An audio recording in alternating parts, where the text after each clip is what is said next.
Welcome to episode 4 of Meat Matters, where we get to the meat of the matter on everything beef. Now, we have a great lineup today, but first I'd like to ask a couple of questions. I was recently watching our Cattlemen's Conference episode where traceability was discussed, and I would actually say, Dewald, you're the perfect person to answer this. Now, please tell us, are our animals traceable and do we need traceability? Yes, Mack. To start off, we are partially traceable, and we need to remember that 80% of the meat consumed in South Africa comes from feedlots. We definitely do have traceability from the feedlot gate. It's actually before the feedlot gate where we fall a little bit short. However, we're working on that. We definitely need traceability in South Africa. This, or having traceability, will open up new markets for us, which we currently do not serve. We have many facts and statistics about our industry. Out of interest, what is the average beef consumption of all of us as South Africans, and how do we meet this demand? Firstly, Mack, we consume approximately 16 kilograms of meat per capita or per head in South Africa per year. And we need to remember that obviously not everybody can afford or eat as much as 16 kilograms per year. So sometimes this kilogram or this generality would make up either twice or three times the per capita. Secondly, that's why we have feedlots. Feedlots actually produce more beef so that we can eat more beef and fulfill the demand of red meat in South Africa. Many people have asked me, about the quality of South African beef versus the rest of the world. Please tell us how we compete with the rest of the world. Mack, we've got very, very good meat. The problem currently is that we do not have a system that tells us how good our meat is. So we have a classification system in South Africa, but we're looking and working on a grading system to put ourselves on a platform where we can compete internationally. Now, if it goes to taste and fat and all of that, obviously the international consumer likes our meat because they buy our meat. We export to many countries, and which means that there's a demand for our meat. But to pitch it on an international level scientifically, we're busy working on a system. So, in simple words, what Dewald Olivier is saying, we are not only top quality by global standards, we are healthier and tastier too.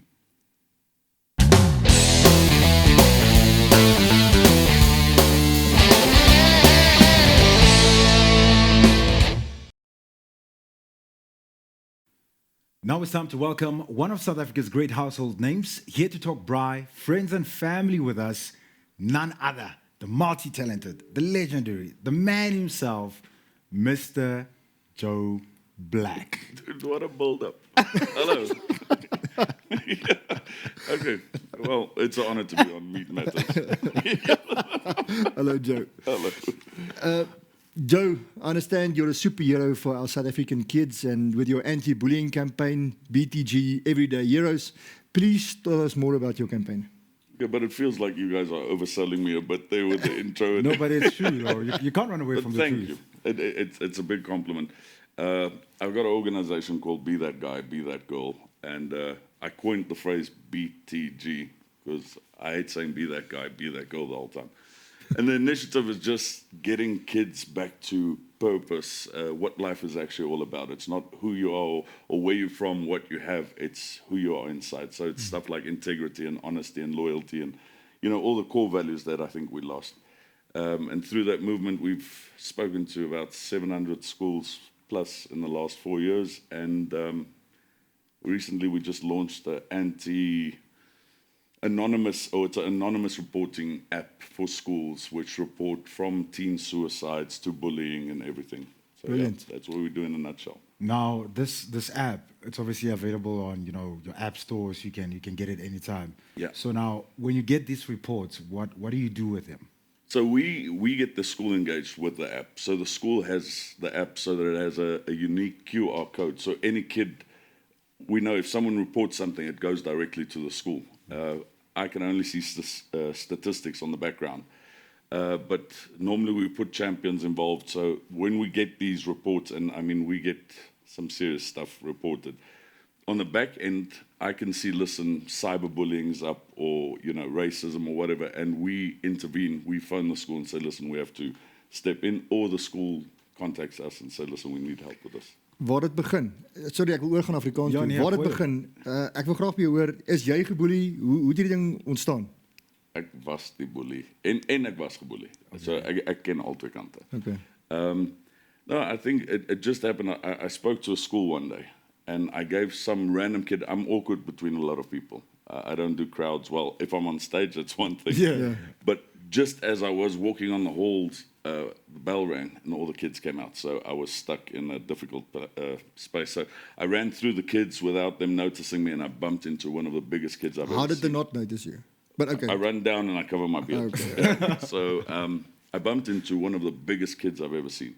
So I just said, hey, dude, sorry, give me a high five. And he came in for a fist bump.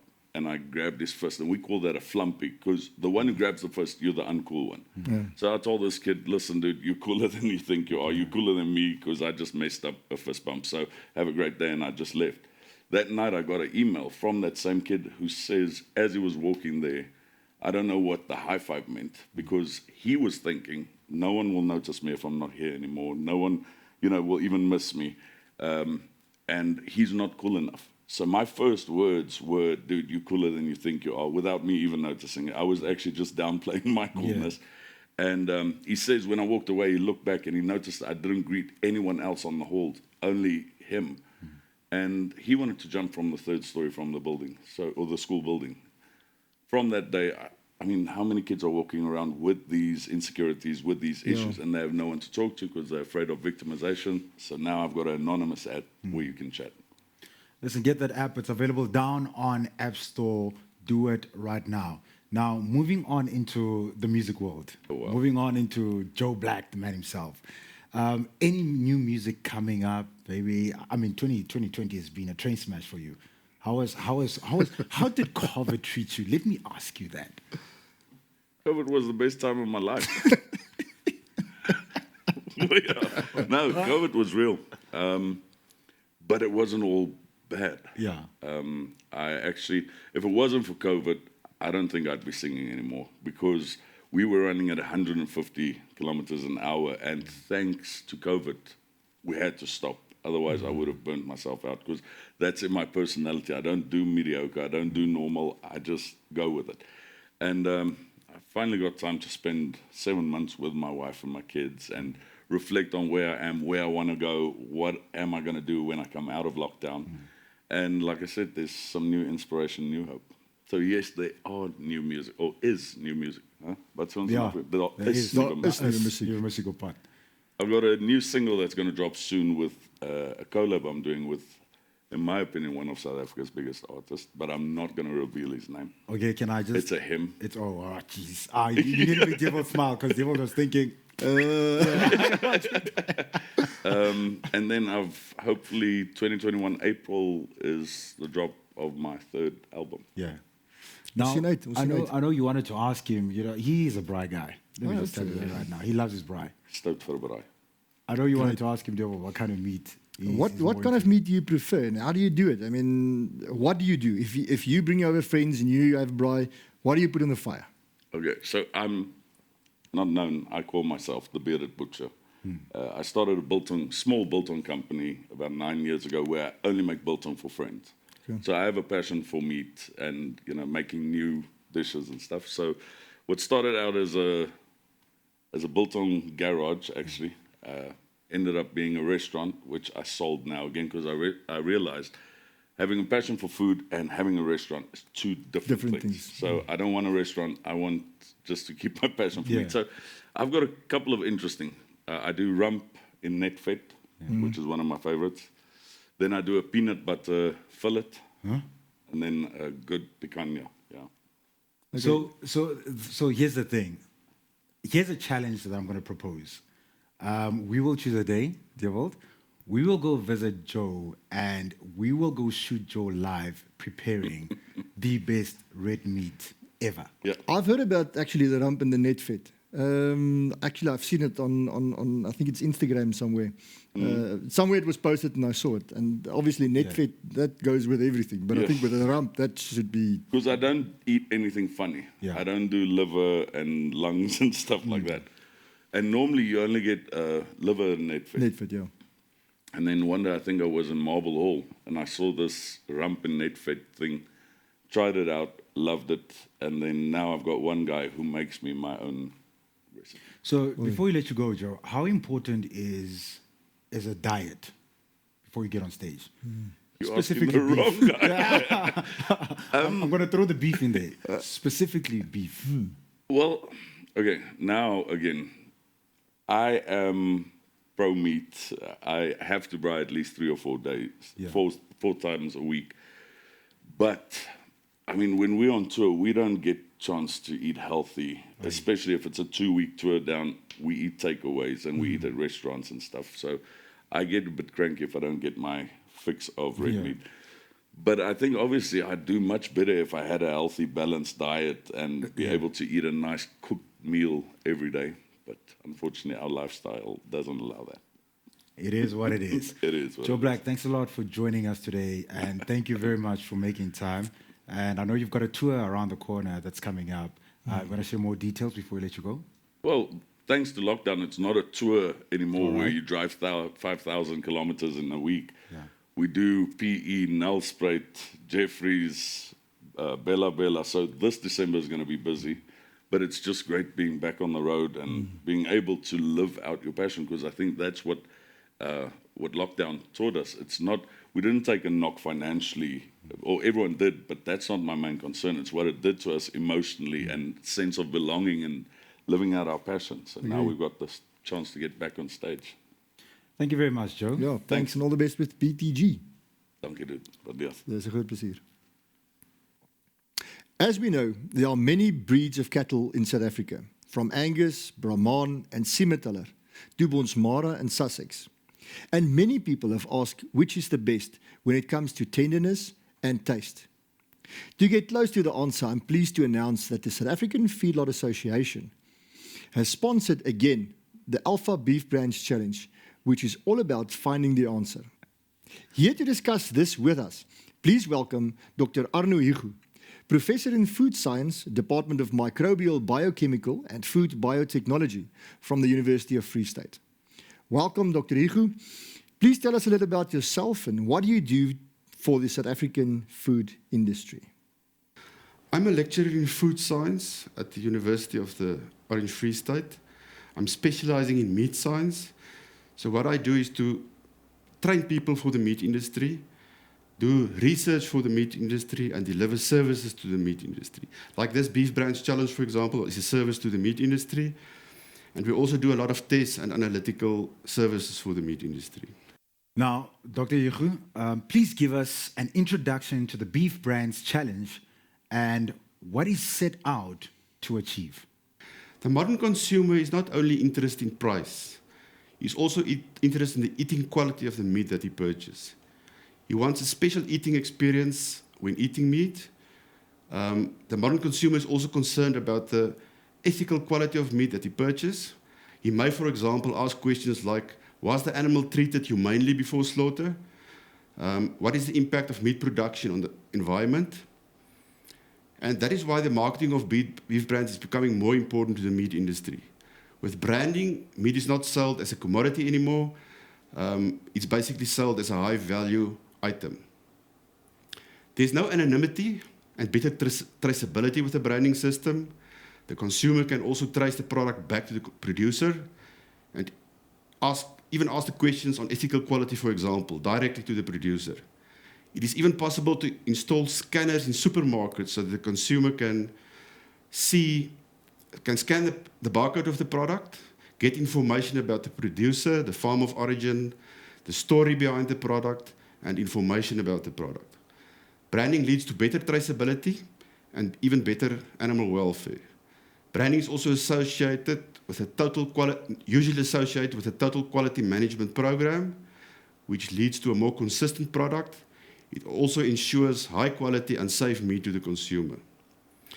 The African Livestock Trade Fair, Alpha, with the South African Feedlot Association as sponsor, decided to start with a beef brand challenge in 2019 to promote the branding of meat in South Africa. There were two categories, namely grass-fed and grain-fed beef. An overall winner was also announced. Due to COVID-related restrictions, it was not possible to present the challenge in 2020, but we will continue in 2021. Arno, we all love a tender steak. Please tell us how you scientifically test and measure tenderness from one breed to another. And how is it that one breed can produce different levels of tenderness when it is in identical same environment? I will tell you a bit more of the testing methods later, but breed differences may be due to, say, for example, marbling. Higher marbled meat is usually associated with more tender meat and more juicy meat. There's also differences in breeds in the calpain enzymes that are responsible for tenderizing meat during maturation. And there may also be differences in the calpastatin that basically inhibit the enzymes that tenderize meat between breeds. So how does the beef brand challenge work? Competitors delivered the different brands of meat at the University of the Free State. The sensory analysis was done at the Modern New Sensory Laboratory at the University of the Free State. The meat was judged by a 50-member panel of regular steak eaters that prefer medium-done steak. The age of the panelists varied between 21 and 65 years of age, with a 50-50 gender split. The different beef brand entries were prepared uniformly to an internal temperature of 63 degrees Celsius. That is basically medium done. The steak samples were served from the meat preparation area through a small sliding door to panelists sitting in individual booths. The tasting booths each have a red light to mask color differences between meat samples. We used a protocol of Meat Standards Australia for consumers to evaluate and score the meat out of 9 for tenderness, juiciness, flavor, and overall liking. And from this, a composite meat quality score for each brand was calculated. Arno, would you please also tell us about the current results? What was the general quality of the beef brands that entered the challenge? And secondly, which brand actually won the challenge? Meat from all entrants were of extremely high quality. The overall liking, for example, ranged between 6.1 to 7.7 out of 9 between the different brands.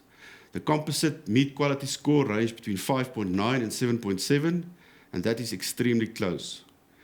We also used a physical method called a Warner-Brachler shear device to measure the tenderness of meat. It measures the number of kilograms taken to slice through a core of meat with a wedge-like blade. It basically imitates the biting action of a human. Meat can be considered as very tender if it has a shear force value below 3.8 kilogram. All entries had shear force values below 3.8 kilogram, with some as low as 1.7 kilogram. The grass-fed division was won by Langside Meats from the Eastern Cape. The grain-fed division was won by Sparta Angus Beef. And the overall winner of this challenge was also grain-fed Sparta Angus Beef. I again want to congratulate the winners and also thank the other competitors for taking part. Competition was fierce. All the meat was of extremely high quality. It's quite interesting to see how meat from the different brands and production systems have a different profile and fingerprint and cluster together, as demonstrated on this principal component analysis plot. If you look at this plot, you will see that, like for example, in the top left corner, all the grass-fed beef clustered together. There you can see LSM stand for Langside Meats, which basically win the grass-fed division.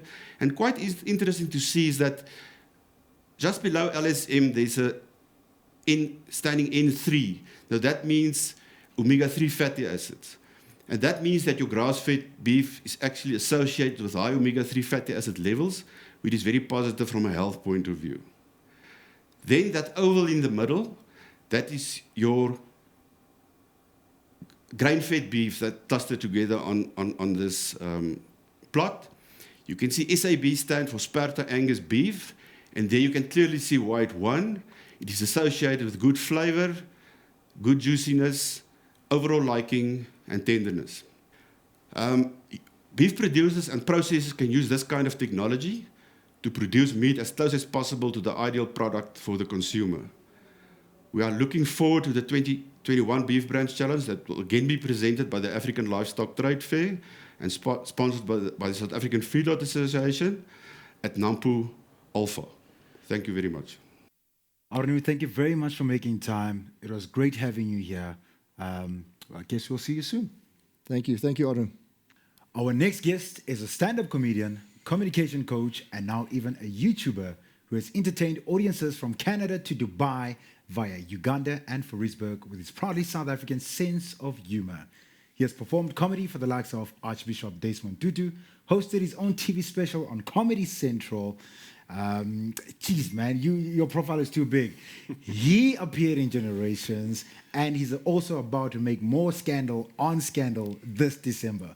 Please welcome Al Prodgers. Welcome. Hi, Al. Mack. Hello, Dewald. Hi, thank you. Nice. Yeah, that was quite long. I realized you were going through my career, and I realized I'm not old. I've just been young for a long time. You just accumulated and That's it. accumulated. Yeah.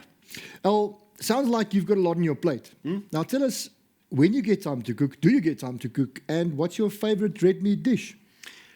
Well, let me put it this way. Cooking, my wife kind of describes me as less of a cook and more of an arsonist. You know, it's the way that I braai.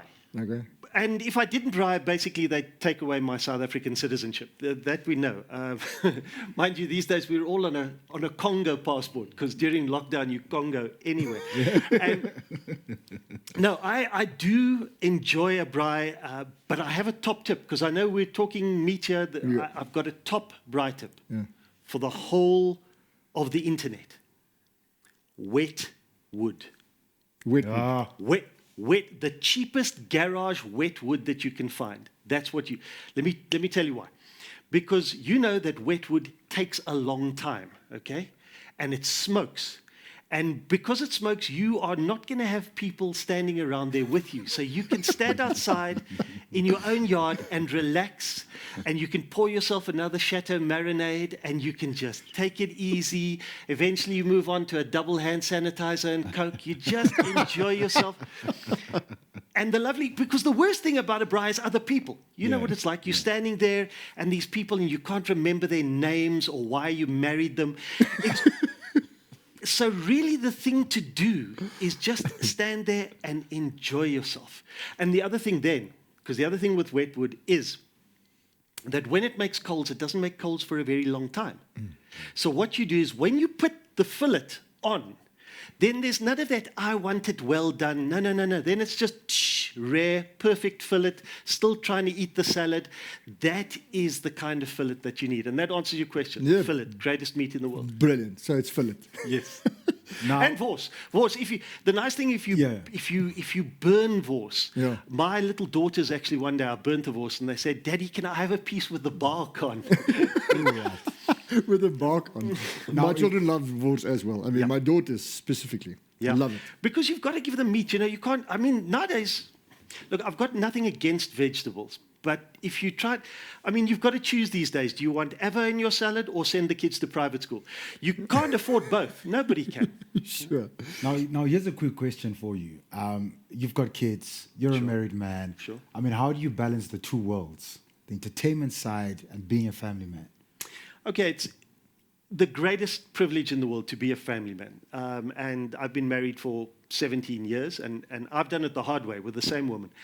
And the thing about it, we find brides, they keep, you know, they're a family occasion. We try to keep the romance going, which after 17 years, romance is like...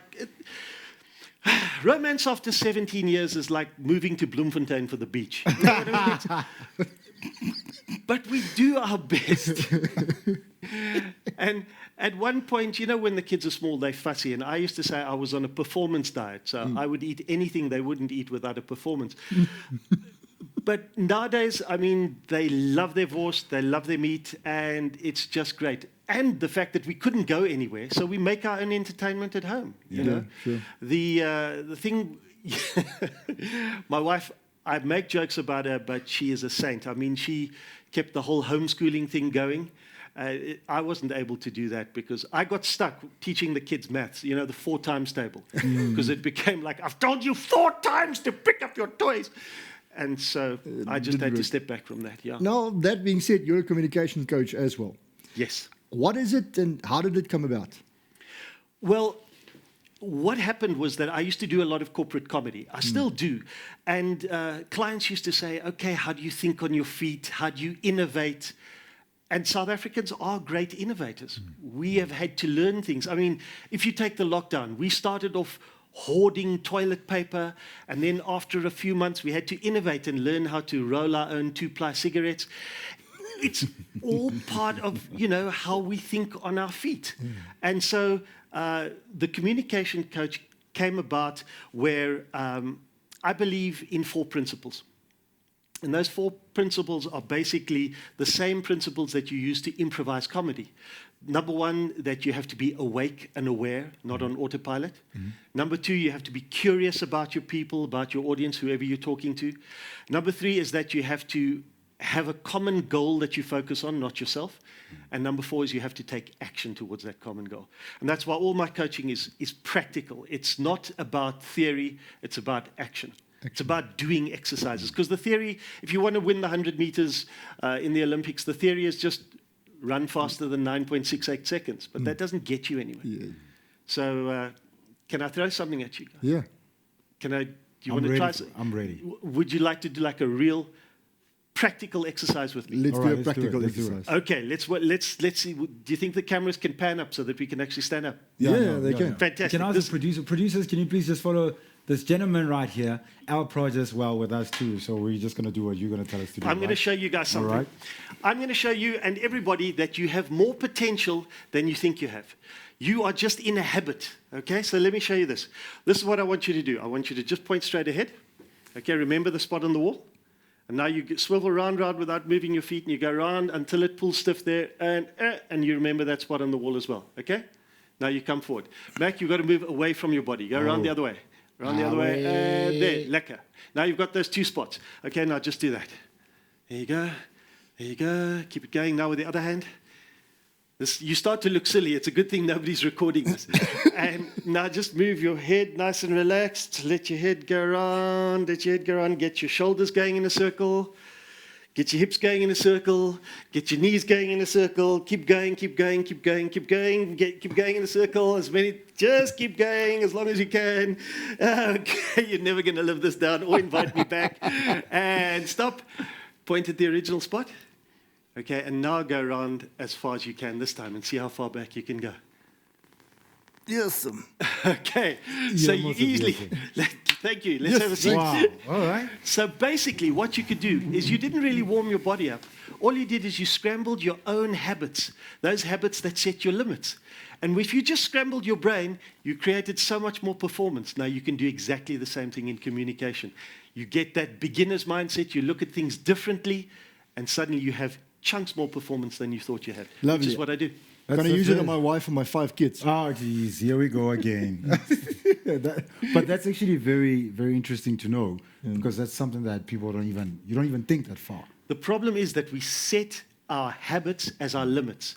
And then it takes something like off the wall, like COVID, to make us think differently. I mean, whether it is the way that we farm or we produce or whatever that we do, Brilliant. It's all just about allowing ourselves to approach every day awake and not on autopilot.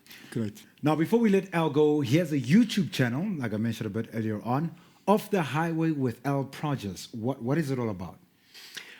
Okay, Just Off the Highway was also born out of COVID, where I was sitting at home and realizing they're never going to let us go. There is no level 0.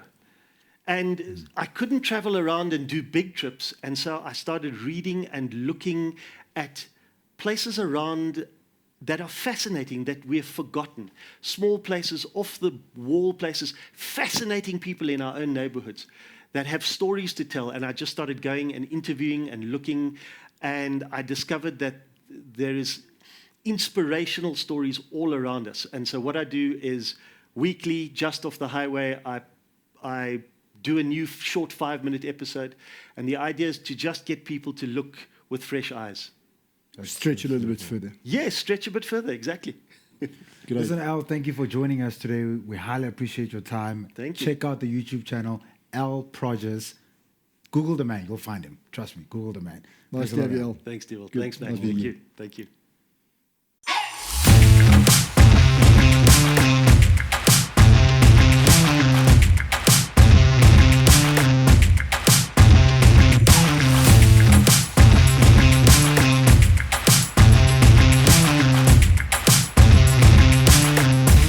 Welcome to Ryan on Beef. It's my absolute pleasure today to serve you something that's completely out of this world. Well, not completely out of this world, it's from America, and it's called the bull shot. It's the bullseye for everybody who loves a great cocktail. And here, I'm not kidding you, is the absolute hero. This is beef consomme. That's beef broth. It's been beautifully clarified just like this, chilled down, ready to become something amazing on your tongue. I'm going to set aside just for now because it's a cocktail and it needs something really special to go with it. Well, you can go James Bond. You can shake it, you can stir it, but no, I'm just going to put it straight in the glass. So pour one shot, and if you're not happy with that one, just make sure you add a little bit more, just for happiness. Now, we add the magical ingredient, beef consomme. Oh, it's absolutely delicious, and I'll tell you why. When it comes to delicious, we talk about umami. Now, when I grew up, my biology teacher said we would taste many things like sweet, sour, bitter, and all of these things. But have you ever wondered what it is when you eat something or drink something? You go, ooh, that is delicious. I really, really want some more of that. It tastes great. That taste is called umami, and South African beef is packed full of it. However, we're going to help it along. My top secret tip is this. It's Worcester sauce. Can you say it? It's Worcestershire. I call it Worcester sauce. What you do is get generous with a good few dabs, just like this. Then we go back to America and we get that amazing hot sauce. Comes from Avery Island in the US, and it's going to give you that just incredible zing that we're looking for. I assure you, in this glass, we have nothing but a glass full of umami. To finish it off, you get that beautiful scent of rosemary. And by the way, it's got two purposes, because you can literally put it in the glass like that, and you leave it so that every time you take a sip, you get this incredible aroma. And finish it off with a slice of lemon. But don't forget, anything you garnish with has to be inside. So here is fresh lemon juice, just to go seated right on the top, just like that. Oh, man, this is perfection in a glass. This is the bull shot. Cheers. Oh, that is absolutely incredible. You've got to try it for yourself. But until next time on Ryan on Beef, I look forward to seeing you then. We're going just south of the border, Mexico. Yes, that's right. We're going to have beef churritos. Arriba!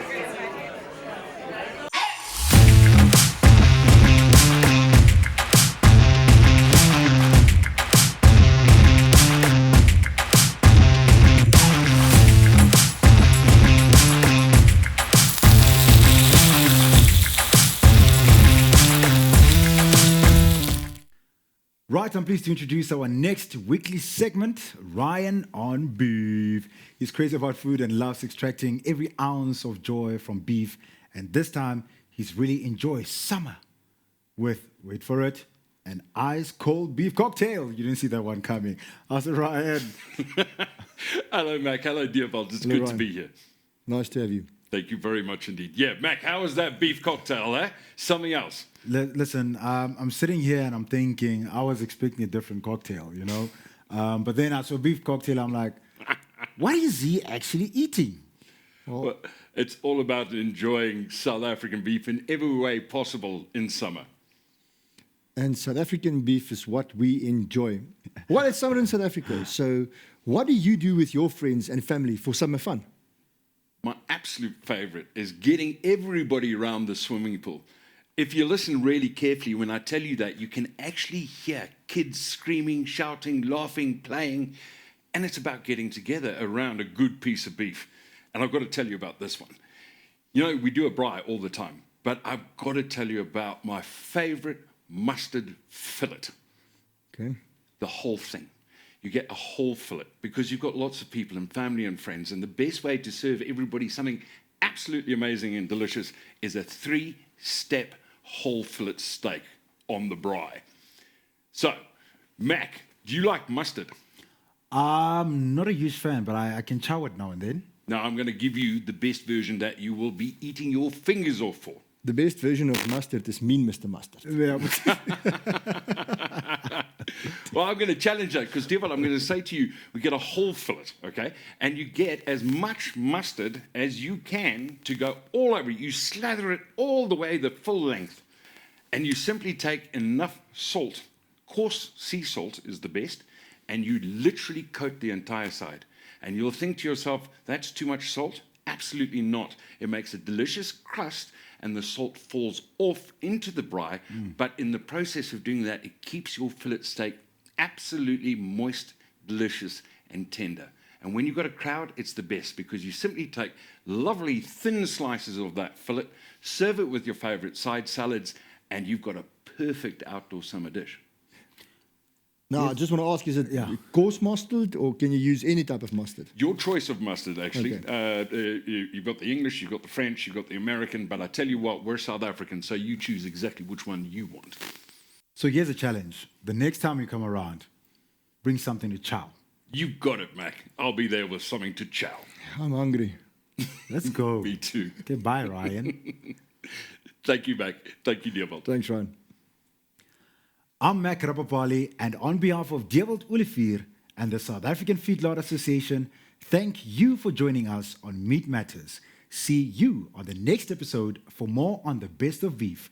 Be healthy, be safe, and keep enjoying South African beef. I agree.